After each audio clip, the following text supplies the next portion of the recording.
ప్రియమైన పరిశుద్ధుడమైన సజీవమైన నిజమైన నిత్య జీవము కలిగిన సత్యదేవుడు అయిన ఆకాశమందున్న అంతటా అన్ని సమయాల్లో ఉన్న మా పరలోకపు తండ్రి యేసుక్రీస్తు ప్రభు నామను బట్టి హృదయపూర్వకమైన కృతజ్ఞతాస్తుతి ఆరాధన చెల్లిస్తూ మీ పాదముని చెంతకొస్తున్నాం. మా తల్లి పాటల ద్వారా నేను స్తుతించి పాడి కీర్తించి ఘనపరిచి మాయపక్షాల కృప మాకు ఇచ్చినందుకై స్తుతిస్తున్నాం. ఆరాధన కొరకై చదువుకునే లేఖన భావం ద్వారా మాతో మాట్లాడండి. ఆరాధన ఆత్మతో నింపండి. ఆత్మతో సత్యంతో ఆరాధించడానికి కృపనిమ్ము. సమయోచిత సాయాన్ని మీరు మాకు ఇచ్చి మీరు మయం పొందమని యేసు నామమున వేడుచున్నాము తండ్రి. యేసు వార్త 2వ అధ్యాయం 10-11 కలిసి ఉంది. అందరము కలిసి చదువుకున్నాం. వారు ఆ నక్షత్రమును చూచి అత్యానందభరితులై ఇంటిలోనికి వచ్చి తల్లి అయిన మరియను ఆ శిశువును చూచి సాగిలపడి ఆయనను పూజించి తమ పెట్టెలు విప్పి బంగారము సామ్రాణిని బోలమును కానుకలుగా ఆయనకు అర్పించిరి. ఆ మహాదేవుడు సృష్టి అంతటిని సృష్టించిన తర్వాత సర్వ మానవాళి ఆయన వలె పరిశుద్ధులుగా జీవించాలని ఆశించాడు. ఆ దేవదేవుడు ఈ సృష్టి అంతటిని సృష్టించిన తర్వాత సర్వ మానవాళి ఆయన వలె పరిశుద్ధులుగాను జీవించాలని ఆ దేవుడు ఆశించాడు.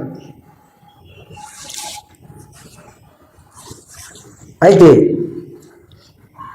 ఆదాములో పాపం ప్రవేశించింది కనుక ఈ పాపం వల్ల మానవులు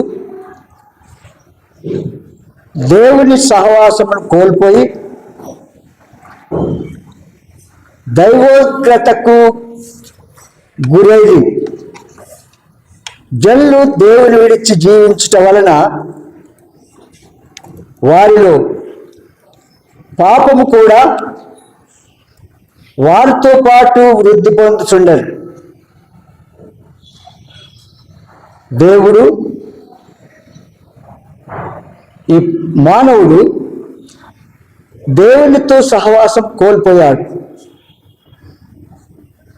ఆదాము చేసిన పాపమును బట్టి దేవునితో ఉన్న సహవాసాన్ని కోల్పోయి దైవోగ్రతకు గురి అయిపోయారు.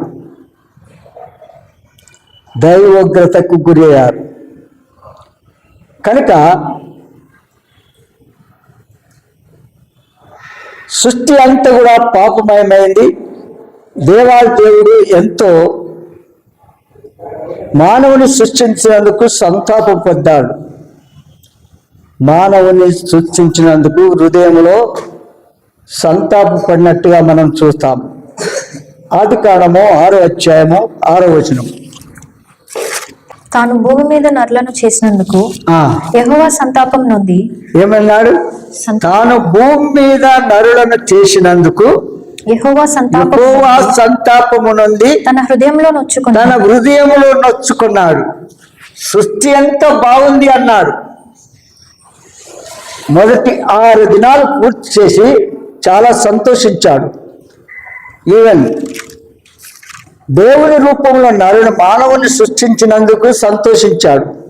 కానీ ఎప్పుడైతే దేవుని ఆజ్ఞ అతిక్రమించి పాపం చేసినాడో ఆది మానవుడు ఆ దేవుని హృదయంలో నొచ్చుకున్నాడు.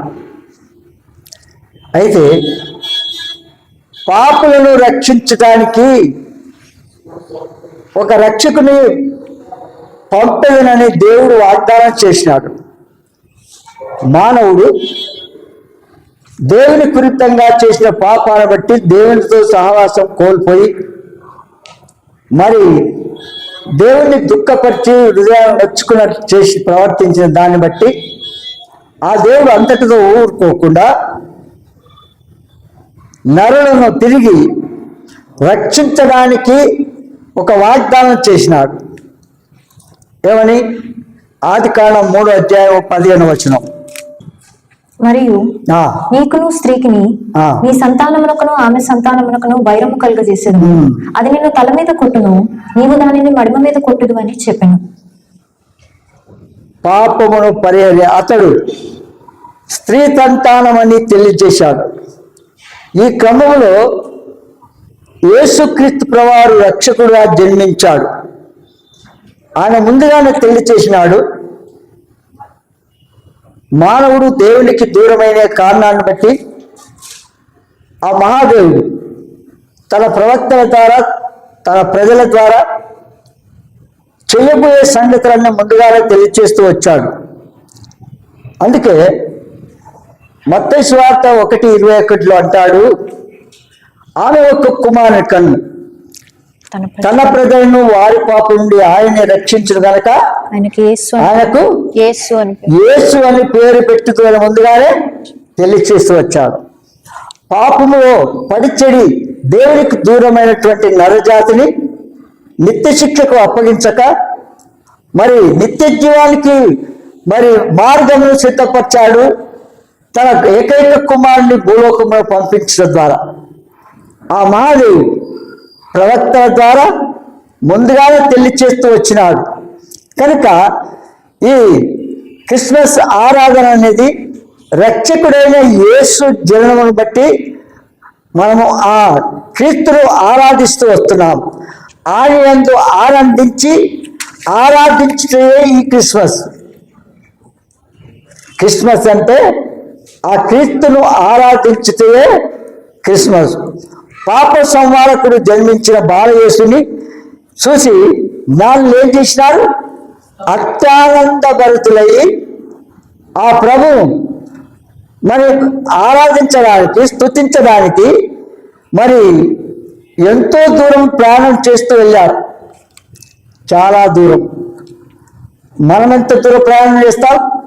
మందిరానికి వచ్చినప్పుడు ఎంత దూరం? ఇక్కడ నుండి ఫంక్షన్ హాల్కి వెళ్తే ఆటో కావాలి. ఏమంటారు? ఇక్కడ నుంచి జేఎన్టీకి వెళ్తే ఆటో కావాలి. అంత చూపించి నడవలేము మనం. చూడండి, ఆ జ్ఞానులు వారు దూర భారం అనుకోకుండా ఆ నక్షత్రాన్ని చూసి అత్యానంద భరితులై వెంటనే ఆ ప్రభు ఆరాధించడానికి బయలుదేరారు. ఆరాధించడానికి. అయితే ఇక్కడ క్రిస్మస్ ఆరాధన అనే సంతోషాన్ని మనం ఏం చేస్తున్నాం? ఇంకా అనేకులకు మనము దీన్ని మరి ప్రకటించాలి, స్తుతించాలి, ఆరాధించాలి. క్రిస్మస్ మనను ప్రేమించి మరొక క్రిస్మస్గా మనకు ఆయుష్ పొడిగించి ఇచ్చినాడు కనుక ఆ ప్రభుని ఎంత స్తుతించినా మన నోరు చాలనే చాలా. ఈ ఆరాధన క్రమం దైవ చిత్తానుసారముగా మరి చేయగలిగినప్పుడే అది హృదయంలోని ఆనందాన్ని ఉప్పొంగ చేస్తూ ఉన్నది. అది యేసు నీ హృదయం స్వాధీనం చేసుకున్నప్పుడు మాత్రమే. ఎప్పుడైతే నీ హృదయంలో ఆ సృష్టికర్తన దేవుడు ఆ యేసుక్రీస్తు ప్రభువారు నీ హృదయంలో నివాసం చేస్తూ వస్తాడో అప్పుడు అత్యానంద భరితులమై ఆ ప్రభును ఆరాధించడానికి వెనుకాడము. యేసుక్రీస్తు జనకాలంలో ఆయన దర్శించి ఆరాధించిన వారిలో ఎవరున్నారు? జ్ఞానులు చాలామంది ఉన్నారు. క్రిస్మస్ ఆరాధన మనం గ్రహించి క్రిస్మస్ అనగా క్రీస్తుని ఆరాధించటే క్రిస్మస్. ఇక్కడ 3 విషయాలు మనం చూస్తాం. ఇక్కడ 3 విషయాలు మనం చూస్తాం.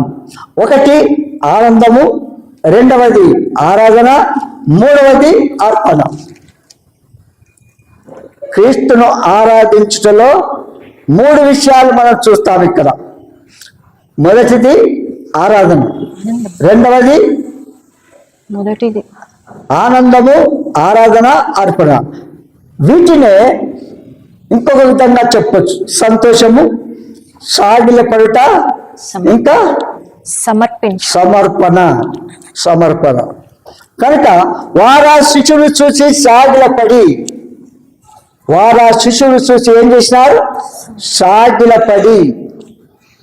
సాగిలపడి అంటే సాష్టాంగపడి అంటే ఎంత ఆయన దేవుడని, సృష్టికర్త అని, మరి సర్వలోకాన్ని సృష్టించిన దేవుని వారు గయింటేనే కానీ ఆ పని చేయలేదు. అంత సాష్టాంగపడి ఆ ప్రభువుని ఆరాధిస్తున్నారంటే వారు నమ్మినారు కనుక ఆయన దేవుడు, రక్షకుడు, ప్రభు, ఆత్మస్వరూపైన దేవుడు శరీరధారిగా భూలోకంలో జన్మించాడని పూర్తిగా 100% నమ్మి ఆ ప్రభు ఆ శిశువు అంతా ఏం చేసినారు? సాగిలపడి ఆరాధన చేస్తున్నారు. ఎందుకు? వారు పొందిన సంతోషాన్ని బట్టి, ఆరాధన బట్టి వారు ప్రభుకు సమర్పించి వట్టి ఊరికి వెళ్ళలేదు. ప్రభుకు ఏం చేశారు? ఏమేమి అర్పించారు? ఏమర్పించారు చెప్పండి? బంగారము, సాంబ్రాణి, బోలం. ఆ శిశువు ముందు చెప్పిండా? దేవుని దగ్గరికి రావడానికి ఏం చేయాలా? దేవుడు ముందుగానే వారికి ఆత్మ ప్రేరేపణ ద్వారా వారిని నడిపించాడు. కనుక వారు సంతోషంతో ఈ జ్ఞానులు కొంతమంది అనుకుంటున్నారు, చాలా మంది ప్రారంభించి ఆ ప్రభు శిశువుని చూసి ఆరాధిస్తూ వచ్చినారు. చూడండి, యెషయా గ్రంథము 60వ అధ్యాయం 6వ వచనం చూడండి. ఒంటెల సమూహము మిద్యాను ఏయిఫాల లేత ఒంటెలను ఈ దేశము మీద వ్యాపించును. వారందరూ షేబా నుండి వచ్చెదరు, బంగారమును ధూప ద్రవ్యమును తీసుకుని వచ్చెదరు, యెహోవా స్తోత్రములను ప్రకటించెదరు. ఒంటెల సమూహము 1, 2, 3 కాదు, ఒంటెల సమూహము మిద్యాను ఏయిఫాల లేత ఒంటెలను నీ దేశం మీద వ్యాపించును. వారందరూ షేబా నుండి వచ్చెదరు, బంగారమును ధూప ద్రవ్యమును తీసుకుని వచ్చెదరని యెహోవా స్తోత్రమును ప్రకటించాను. అవునా? చూడండి, సమూహం ఆయన ముందుగానే అంటే ప్రజలు లేఖనమును బహుగా పఠిస్తూ ఆయన రాకడ కొరకు ఎదురు చూస్తూ ఉన్నారు. ఆశించిన మెస్సియా భూలోకంలో యేసు నామమున జన్మించాడు కనుక ఆ ప్రభువును స్తుతించడానికి పరిగెత్తుతూ వస్తారు జ్ఞానులు. విశ్వాసం ఇక్కడ అంటాడు, విశ్వాసము క్రియలు లేనిదైతే అది ఒంటిగా ఉండి మృతమైనదగును. కనుక విశ్వాసము ద్వారా ప్రభువును విశ్వసించారు, ప్రభు దగ్గరికి వెళ్ళారు, ప్రభువును స్తుతిస్తూ వచ్చినారు. కనుక నక్షత్రమును చూచి అత్యానంద భరితులై ఆ ప్రభు దగ్గరకు నక్షత్రము నడిపించిన రీతిగా వారు ప్రయాణం వెళ్తూ వచ్చారు. నక్షత్రము చూసిన వెంటనే ఆ నక్షత్రము చూసి వారు ప్రయాణం చేస్తూ వచ్చినారు. కారణం ఏంటంటే జ్ఞానులు ముందుగా నక్షత్రము చూసి అత్యానంద భరితులయ్యారు. వీరి ఆనందము అంతా ఇంత కాదు, ఇది వర్ణనాతీతమైనటువంటి సంతోషం. జ్ఞానులు ప్రారంభ నక్షత్రం అన్న తర్వాత శిశువును చూడగానే సాగిలపడి ఆయన ఆరాధించడమే కాకుండా ఆయన సమర్పించారు. కనుక ఇది హృదయంలో కలిగిన అనుభూతి క్రియల్లో కనపరిచే సాక్ష్యము మనం గమనించాలి. నక్షత్రములు చూడటం ద్వారా ఈ క్రిస్మస్ ఆరాధన ప్రారంభమైంది. నక్షత్రము చూస్తూ ద్వారా క్రిస్మస్ ఆరాధన ఆరంభమైంది. నక్షత్రము అనగా దేవుని వాక్యము అని అర్థం. నక్షత్రం అనగా దేవుని వాక్యము లేదా నిరీక్షణ అంటారు. నక్షత్రము దేవుని వాక్యమునకు మరియు నిరీక్షణకు గుర్తుగా ఉన్నది. మరి ఎంతకంటే ఇక రాస్తారు చూడండి, మొదటి పేతురు గ్రంథము 2వ పేతురు గ్రంథము 1వ అధ్యాయం 19వ వచనం. మరియు ఆ. ఇంతకంటే స్థిరమైన ప్రవచన వాక్యం చూడండి, మనకున్నది. మరియు ఇంతకంటే స్థిరమైన ప్రవచన వాక్యం మనకున్నది. తెల్లవారి వేకువ చుక్క తెల్లవారి వేకువ చుక్క మీ హృదయములలో మీ ఉదయించు వరకు హృదయంలో ఉదయించు పర్యంతము ఆ వాక్యము ఆ వాక్యము చీకటి గల చోటున చీకటి గల చోటున వెలుగుచ్చు దీపమై ఉన్నట్టు ఆ దాని యందు మీరు దాని యందు మీరు లక్ష్యం వచ్చినలా మీకు మేలు. దేని యందు లక్ష్యం ఉంచాలా? దేవుని వాక్యమందు లక్ష్యం ఉంచాలా. ఎంత చక్కగా ఉంది చూడు. ఇంతకంటే స్థిరమైన ప్రవచన వాక్యం మనకున్నది అంటే చూడండి, ఆయన ఆకాశమందుండి తన ప్రవక్తలకు మరి పరిశుద్ధులకు ఆయన స్వరం విన్నారు, ఆయన చెప్పినట్టు లోబడ్డారు, నడుచుకున్నారు, ప్రభును ఆరాధిస్తూ వచ్చినారు. కానీ దానికంటే శ్రేష్టమైనది దేవుని వాక్యం. ఇంతకంటే స్థిరమైన ప్రవచన వాక్యం మనకున్నది కదా. ఈ వాక్యం ద్వారా దేవుడు మనతో మాట్లాడుతున్నాడు అంటే పూర్తి కన్ఫర్మేషన్, ఇంకా సందేహం అక్కడ లేనే లేదు, అది స్పష్టంగా. కనుక ఒక్క సంగతి మీకు తెలియచేస్తాను, మీలో ఎంతవరకు అర్థమైందో తెలియదు. ప్రభువును ఆరాధించడమే కాకుండా మన ప్రాబ్లమ్స్ అన్నిటినీ ప్రభు పాదాల దగ్గర పెడుతూ ఉంటాం. మనకు కలిగిన సమస్యలన్నీ ప్రభు దగ్గర పెడతాం. అయితే ప్రభు మనకు ఆయన చేసిన మేళ్లను బట్టి మనం అంటే కొన్ని అప్లికేషన్స్ ప్రభు దగ్గర పెట్టాం. ఆ ప్రభు దగ్గర పెట్టినప్పుడు అవన్నీ ప్రభు చూస్తూ ఉంటాడు, అన్నీ తెలుసు. అయితే ప్రస్తుతం మనకు ఏదైతే ఇంపార్టెంట్ అనుకుంటామో, ఏది ప్రాముఖ్యత అనుకుంటామో, అది కంపల్సరీ అవసరం అని అనుకుంటామో, దాన్ని ఏం చేస్తాం? ఎక్కువగా భారంతో, కన్నీటితో, పట్టుదలతో ప్రార్థన చేస్తూ వస్తాం. అయితే ప్రార్థన చేసినప్పుడు మన ప్రార్థన విన్నట్టుగా ఎట్లా తెలుస్తుంది? మన అక్కలు ప్రభుకు చెప్పాము, మన సమస్యలు ప్రభుకు చెప్పినాము, మన రోగములు ప్రభుకు చెప్పినాము. అయితే వీటన్నిటి కొరకు ప్రభు మనతో మాట్లాడుతున్నది వాస్తవాన్ని కన్ఫర్మేషన్ పూర్తి చేయడానికి మనం ఎట్లు తెలుసుకుంటాం? మనం చెప్పండి, ఎట్లు? వాక్యం ద్వారా నెరవేర్చుకుంటాం. చూడండి, మీరు ఒక సమస్య కలిగి ఉన్నారు, కోర్టులో సమస్య కలిగి ఉన్నారు. ఆ సమస్య ప్రార్థన చేస్తున్నాం, వ్యక్తిగతంగా, కుటుంబంగా, సంఘంగా. అయితే దేవుడు మనతో మాట్లాడుతున్నట్లు ఎట్టు కన్ఫర్మేషన్ దొరకాలి? మనం పెట్టిన అప్లికేషన్ ఇది, ఆయన మనకు ఇచ్చాడు, ఆన్సర్ ఇచ్చినాడని చెప్పగలిగే ఆన్సర్ ఏది చెప్పండి? ఎట్లా చెప్తాం? మీకు అర్థం కావడానికి చెప్తాను. నా పర్సనల్ ఎక్స్పీరియన్స్ ఇంతవరకు చెప్పినాను, మరొకసారి చెప్తున్నాను. ఆ దినాల్లో నేను స్టూడెంట్ లైఫ్గా ఉన్నప్పుడు ఉద్యోగం కొరకు ప్రార్థన చేయాలనే భారం లేకుండే నాకు. వాస్తవంగా మా గ్రాండ్ ఫాదర్, మదర్ వారు కడుపేదవారైనా నన్ను పుష్ చేసింది మొత్తం మీద. మా గ్రాండ్ ఫాదర్ ఇంట్రెస్ట్ బట్టి కొద్ది పైకి రాగానే తర్వాత ఇక నేను కష్టం చేసుకుంటూ, పరిచయం చేసుకుంటూ, చదువుకుంటూ వచ్చాను, పైకి వచ్చాను. ఆ తర్వాత ఉద్యోగం చేయాలని అత్యంత ఆశ, తలంపు లేకుండే. మా గ్రాండ్ ఫాదర్ వాళ్ళు ఏమన్నారంటే, నేను ఇతరుల ద్వారా, వినికిడి ద్వారా విన్న మాట చెప్తున్నాను. వాడు బైబిల్ పట్టుకొని చదువుకుంటూ ఆ బోధ చేసుకుంటూ వెళ్ళిపోతాడు, మమ్మల్ని మా నడపడు అనే మాట అన్నారని.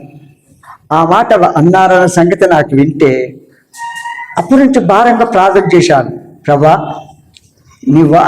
నిన్ను నమ్ముకొని, నీ అందు విశ్వాసం ఉంచి నిన్ను వెంబడించినా కూడా వీళ్ళు ఉద్యోగం చేసుకుంటూ కూడా పరిచయం చేస్తారు అని వారికి కన్ఫర్మేషన్ దొరికేలాగా నాకు ఉద్యోగం తెచ్చేయి ప్రభా అని ప్రార్థన చేశాను. అర్థమైందిగా? ప్రార్థన చేస్తూ వస్తుంటే వాళ్ళన్నీ ఆ పర్సెంట్ ఆ దృష్టిలో పెట్టుకొని ప్రార్థన చేశాను. ప్రార్థన చేస్తే అన్నాడు దేవుడు, ఏమన్నాడు, నీకు మంచి ఉద్యోగం ఇస్తాను, ఎలాంటి అభ్యంతరం లేదు, అన్ని సమృద్ధిగా ఉన్నటువంటి ఉద్యోగం ఇస్తాను అని ప్రభు స్పష్టంగా చెప్పినాడు. ఎట్లా చెప్పినాడు? తన వాక్యం ద్వారా తెలియజేసినాడు. ఎట్లా చేసి? తన వాక్యం ద్వారా, నా వర్షవాక్యం చదువుతూ ఉంటే నాతో ఎట్లా మోకాళ్ళ మీద కన్నీటితో భారంతో ప్రార్థన చేసి మోకాలు ఆయన వాక్యం చదువుతూ ఉంటే ఆయన స్వరాన్ని ఆయన వాక్యం ద్వారా వినిపిస్తూ వస్తాడు యాక్చువల్గా చూస్తే. అందుకే ఇక్కడ ఏమంటారు, ఇంతకంటే స్థిరమైన ప్రవచన వాక్యం మనకున్నది. అంటే ఏంటి? ఆకాశం నుండి వినిపించే స్వరం కంటే, ఆకాశం నుండి వినిపించే స్వరం కంటే వాక్యం ద్వారా అది స్థిరమైన కన్ఫర్మేషన్ అన్నట్టు, అది సందేహం లేదు. అది ప్రభు అంటే ఆయన మాట ఇచ్చి తప్పని వాడు, అబద్ధ మాట నరమాత్రుడు కాడు. నేను 100కి 100 నమ్ముతాను. దేవుడు నాకు ఎట్లు ఏ విధంగా ఏ దానికి ఎట్లు ఆన్సర్ చేస్తూ నడిపిస్తూ వచ్చినాడు. దేవుని చిత్తమైతే ఒక దినం మీటింగ్ పెట్టుకొని అందరికి చాలా ఎందరైతే ప్రార్థన చేసినారో అందరికీ ఇన్ఫర్మేషన్ ఇచ్చి గ్యాదర్ చేస్తాను. చూడండి ఎట్లా దేవుడు మాట్లాడుతూ వచ్చినాడు.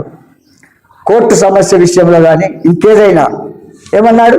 ఫస్ట్ టైం అయితే అతడు నన్ను ప్రేమిస్తున్నాడు కనుక నేను అతన్ని తప్పించదను అన్నాడు. ఎందుకన్నాడు? వర్షవాక్యం చదువుకున్నాను, వెళ్ళిపోయినాడు. అది దృష్టిలో నాకు రాలేదు. ఎప్పుడైతే ఆ ఇన్సిడెంట్ ఫేస్ చేసినానో అప్పుడు అర్థమైంది నాకు ఇట్లా చేస్తానని. ముందుగానే ప్రభువుకు తెలుసు, సైతాన్ నన్ను వెంబడిస్తున్నాననే సంగతి తెలుసు. కనుక మన వాక్యం ద్వారా దేవుడు తన సేవకుల ద్వారా మాట్లాడతాడు, కుటుంబ వాక్యం ద్వారా మాట్లాడతాడు, వర్షవాక్యం చదువు ద్వారా కూడా మాట్లాడతాడు. అర్థమైందిగా? కనుక ఒకటి మోకాళ్ళ మీదకి రావాలా, ప్రార్థనా పూర్వకంగా మనం ప్రభువును సమీపించాలి. ప్రభా, నా సమస్యలు ఇవి, నాతో మాట్లాడండి, నా అక్కర తీర్చండి, నేను నడవలసిన మార్గాన్ని నాకు బోధించండి అని ఎప్పుడైతే మనం చేస్తామో దేవుడు స్పష్టంగా మనతో తెలియచేస్తూ వస్తాడు. ఎట్లా? తన వాక్యం ద్వారా. 1 పేతురు గ్రంథం 1వ అధ్యాయం 22వ వచనం. మీరు క్షయబీజం నుండి కాక అమ్మా, మీరు క్షయబీజము నుండి కాక. చూడండి ఇక్కడ ఏమంటాడంటే ఎంత బాగుందో. మీరు క్షయబీజము నుండి కాక శాశ్వతమగు జీవము గల దేవుని వాక్యం. చూడండి ఏంటిది? శాశ్వతమైన జీవము గల దేవుని వాక్యం. జీవము గల దేవుని వాక్యము మూలముగా అక్షయ బీజం నుండి పుట్టింపబడిన వారు కనుక నిష్కపటమైన సహోదర ప్రేమ కలుగునట్లు మీరు సత్యమునకు విధేయులగుట చేత మీ మనస్సులను పవిత్రపరచుకుని వారై ఉండి ఒకరినొకడు హృదయపూర్వకంగా మిక్కటముగా ప్రేమించుడి. కనుక మన జీవితంలో ఆ ప్రభు దేవుని వాక్యం ద్వారా మనతో మాట్లాడతాడు, మన నడిపిస్తాడు, మన సంతోషపడుతులుగా చేస్తాడు. ఇంకొక మాట మీకు చెప్పి నేను ముందుకు వెళ్ళిపోతాను. చూడండి, వారు సాగిలపడి అంటే సాష్టాంగ నమస్కారం అర్పించాడు. కనుక దేహం అంతా కంప్లీట్గా ప్రభు పాదం లేదా. నాకు ఇది చెప్తూ ఉంటే ఒకటి నాకు గుర్తొస్తుంది. సాష్టాంగ పడి అంటే నేను స్టూడెంట్గా ఉన్నప్పుడు, నేను గ్రాడ్యుయేషన్ చేస్తూ ఉన్నప్పుడు హాస్టల్లో ఉండి చేసినాను. నేను ప్రభుతో పండుకుంటప్పుడు కానీ లేచేటప్పుడు కానీ ప్రభుతో ఆరంభించాలా, ప్రభుత్వం ముగించాల. అట్లా పడుకొని ప్రార్థన చేస్తూ చేస్తూ అట్లే నిద్రపోయేవాడు. మళ్ళీ పడుకొని లేవగానే ప్రభుత్వం ఆరంభించే అట్లా శాస్త్రంగా పడి అని అన్నట్టు. కనుక సంపూర్ణ విధేయతకు గుర్తుంది, సంపూర్ణ విధేయత. అట్టు చేసినప్పుడు ఏం చేసినారు? వారు ఆరాధించడమే కాకుండా ప్రభునందు సంతోషించినారు. వారు ప్రభు దగ్గరికి వెళ్తే ఒక మాట మీకు తెలియజేస్తాను. ప్రభు దగ్గరికి వెళ్ళినప్పుడు మనం ఎప్పుడైనా వట్టి చేతులతో వెళ్ళకూడదు. మీకు ఎగ్జాంపుల్ చెప్తాను. వట్టి చేతులతో ప్రభు దగ్గరికి వెళ్ళకూడదు. చూడండి, మీకు మనందరికి తెలుసు, చెప్తే మీకు మనకు అర్థమవుతుంది. చూడు, ఇశ్రాయేలీలు మాకు రాజు కావాలని ప్రభువును ప్రార్థన చేస్తూ వచ్చిరా. ఇశ్రాయేలీలు ఆ దినాల్లో ప్రవక్త యొక్క కుమారులు దేవుని దృష్టికి నేరస్తులుగా కనబడినప్పుడు ఇశ్రాయేలీలు మాకు రాజు కావాలని అని కోరినారు. అప్పుడు కీసు కుమారుడైన సౌలు తండ్రి గాఢంలో వెళ్ళిపోతే పని వాళ్ళతో పంపించి వెతకమని పంపించాడు. వచ్చినారు. గాడిలో రాలేదు. తండ్రి ఏమో కుమారుని కొరకు వేచి ఉంటాడు, మరి ఆయన చింతిస్తుంటాడు. గాడుల కంటే ఎక్కువ మనం వెళ్ళిపోదామని మాట్లాడుకొని రిటర్న్ వస్తూ ఉంటారు. అయితే చివరికి ఇక్కడ ఒక ప్రవక్త ఉన్నాడు, ఆ దీర్ఘదర్శి అంటారని. ఆ దీర్ఘదర్శి ఉన్నాడు, ఆయన చెప్పింది తప్పకుండా నెరవేర్స్తాడు అని పనివారు ఆ సౌలుతో అంటే, సౌలు కలిసి దీర్ఘదర్శి దగ్గరికి వెళ్ళే ముందు, మనం దీర్ఘదర్శి దగ్గరికి వెళ్తున్నామే, వట్టి చేతులతో ఎట్లు వెళ్ళాలా అని ఏం చేస్తారు? వాళ్ళ దగ్గర ఏమి లేదు. ఆ పని వాళ్ళ దగ్గర ఒక రింగ ఏదో ఉంది, నా దగ్గర ఒక రింగ్ ఉంది, అది తీసుకుపోయి ఆయనకు పెడదామని తీసుకెళ్తారు. ఆ ప్రవక్త దీర్ఘదర్శి అడిగిన వాడు కాదు, కానీ అది దేవుడు వారికి నేర్పించిన అది. కనుక విధి చూపించి ఆయన దగ్గర వెళ్ళగానే ఆయన అంతా స్పష్టంగా తెలియచేసినప్పుడు ఏదైతే వాళ్ళ దగ్గర ఉన్న ప్రవక్తకు ఇచ్చి వెళ్ళిపోతున్నారు. ఎందుకు చెప్పినాడన్నమాట? ఆ ప్రభు దగ్గరికి వెళ్ళేటప్పుడు మనం ఎప్పుడే వట్టి చేతులతో వెళ్ళకూడదు. అది దేవుడు ప్రతి క్రమాన్ని రాసి ఉంచాడు. ఇక్కడ ప్రతి క్రమాన్ని దేవునికి అర్పించాలా, ఆ యేసు ఆరాధనలో అర్పించాలి. ఇట్టి అనుభవము పౌలు కూడా సజీవ యాగములుగా దేవునికి సమర్పించుకున్నది బోధించాడా? సజీవ యాగములుగా ఆ ప్రభుకు చూడండి, రోమిలకు రాసిన పత్రిక 12వ అధ్యాయం 1వ వచనం. కాబట్టి సహోదరులారా, పరిశుద్ధమును దేవునికి అనుకూలమైన సజీవ యాగముగా మీ శరీరములను ఆయనకు సమర్పించుకొనుడని దేవుని వాత్సల్యమును బట్టి మిమ్మల్ని బతిమాలుకొనుచున్నాను. చూడండి ఎంత బాగుందో. చూడండి ఏమంటున్నాడు? మీ శరీరములను ఆయనకు సమర్పించుకొనుడని దేవుని వాత్సల్యమును బట్టి మిమ్మల్ని బతిమాలుచున్నాను. ఇట్టి సేవ మీకు యుక్తమైనది. మీరు ఈ లోక మర్యాదను అనుసరింపక ఉత్తమమును అనుకూలమును సంపూర్ణమైన దేవుని చిత్తమేదో పరీక్షించి తెలుసుకున్నట్లు మీ మనస్సు మారే నూతనమగుట వలన రూపాంతరము పొందుడి. ఎంత స్పష్టంగా చెప్తున్నారు చూడండి. కనుక ఆ మహాదేవుడు అటు చేస్తూ అటువలనే చూడండి, రిబ్కా ఇస్సాకునకు పెళ్లి కుమార్తెను తీసుకొని రమ్మన్నప్పుడు ఏం చేసినాడు? అబ్రహాము సేవకుడు ఏం చేసిన? ఎలియాదు పెద్ద సేవకుడు పిలిపించి ఆయనతో వాగ్దానం చేసి పంపిస్తున్నాడు. యెహోవాకు సాష్టాంగ నమస్కారం చేసి 24వ అధ్యాయం ఆరాధన ఆదికాండము 24వ అధ్యాయం 52వ వచనం. అబ్రహాము సేవకుడు వారి మాటలు విని యెహోవాకు సాష్టాంగ నమస్కారం చేశాను. ఏం చేసినాడు? యెహోవాకు సాష్టాంగ. ఎంత నమ్మకమైన దాసుడు, ఎలాంటి వాడు, అందరికీ అప్పగిస్తాడు ఆ పని. ఎవరైతే యోగ్యులు అనిపించుకుంటున్నారో అలాంటి వ్యక్తితో మాట్లాడి పంపిస్తున్నాడు. చూడండి, కనుక సాష్టాంగపడి ప్రభును ఆరాధిస్తున్నారు. మన జీవితంలో కూడా ఆ ప్రభును ఎట్లా ఆరాధించాలా? సాగిలపడి, సాష్టాంగపడి, తగ్గించుకొని హృదయపూర్వకంగా ఆ ప్రభువును మనం ఆరాధన చేస్తాం.